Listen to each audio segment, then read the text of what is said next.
Sobre los acontecimientos en Rusia y lo declarado también por las partes, ya me acompaña para analizarlo Beata Wojna. Ella es internacionalista, ex embajadora de Polonia en México. Beata, qué gusto saludarte. Recién estamos recibiendo información de que el propio presidente de Belarus, Alexander Lukashenko, estará ofreciendo respuestas a preguntas de la prensa a partir del día martes. Esto es según RIA Novosti. Pero ya escuchaste al presidente Putin, ya también escuchamos al líder del grupo Wagner. Sin entrar a teorías de la conspiración, déjame preguntártelo así.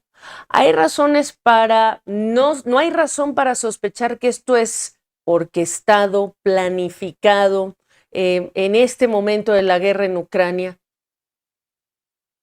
Buenas tardes, Gabriela, un gusto saludarte. Mira, yo creo que no fue la sublevación que vimos este fin de semana, no fue una planificación, digamos, desde el poder, desde Putin, que obviamente pues hay ese tipo también de planteamientos.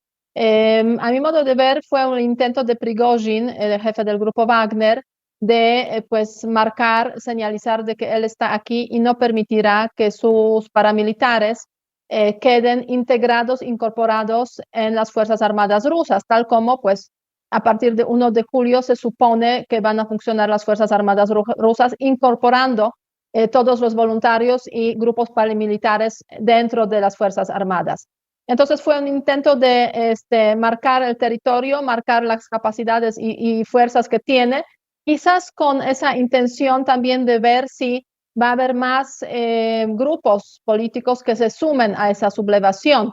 Pero cuando se dio cuenta de que realmente no tiene capacidad de respuesta suficiente ni apoyo suficientes, pues entró también en esa negociación que fue con la intermediación del presidente de Bielorrusia, Lukashenko. Y a raíz de eso, pues la negociación, pues la verdad es que le deja en una posición pues mucho más vulnerable de lo que fue cuando tenía esas capacidades militares y estaba a 200 kilómetros de Moscú. Ya se retiró, ya está en Bielorrusia. Y además, a pesar de que sí se le dieron garantías de seguridad en el discurso de Vladimir Putin que acabamos de escuchar hace unos pocos minutos, pues la verdad es que Putin dice con claridad que los que organizaron ese motín armado, esa sublevación, son traidores a la patria. Y ese pues Así fue es. Prigozhin, ¿no? Entonces su posición es bastante vulnerable en esos momentos. Como digo, seguramente está en Bielorrusia, parece que con el presidente de Bielorrusia, Lukashenko, se llevan bien, son amigos también desde hace tiempo, y Lukashenko de alguna forma pues le va a estar por ahí protegiendo, pero bueno, ya veremos cuánto tiempo y cómo va a terminar esa historia de jefe de grupo Wagner, por una parte. Por otra parte, el presidente de Rusia también dijo con claridad que la mayoría de los paramilitares del grupo Wagner son patriotas, o sea, como que extendiendo la mano hacia ellos, y él va a respetar las garantías que les dio de seguridad.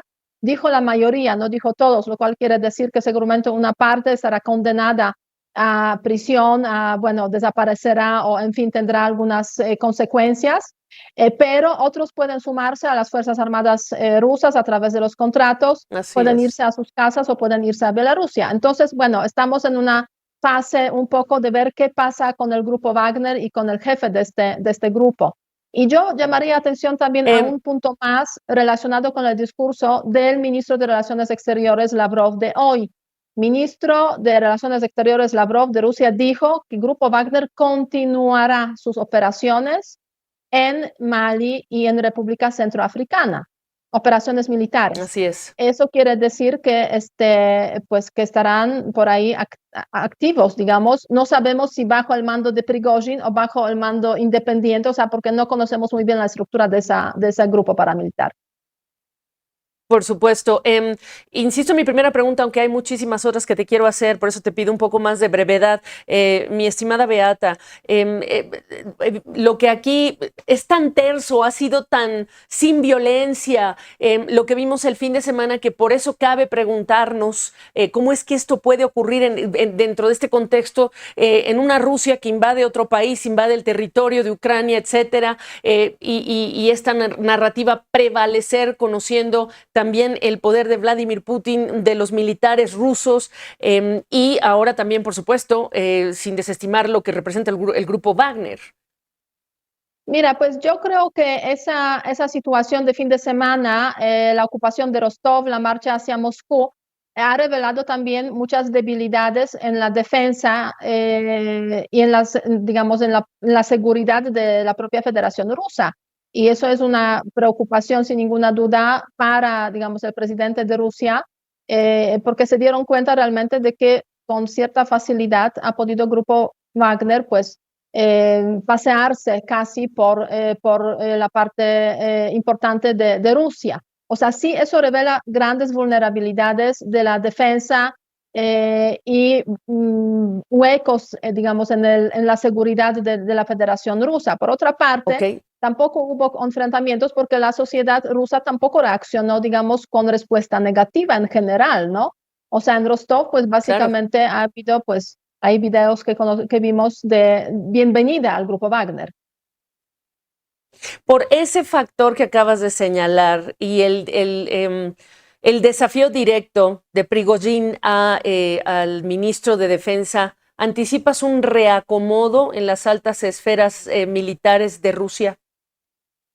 Bueno, la verdad es que aquí es difícil prever qué va a hacer Putin. O sea, en ese contexto que estamos teniendo hoy en día, cuando Prigozhin ya está fuera y ya no tiene capacidad de presionar, me da la sensación de que no necesariamente se harán reacomodos en el Ministerio de Defensa de Rusia.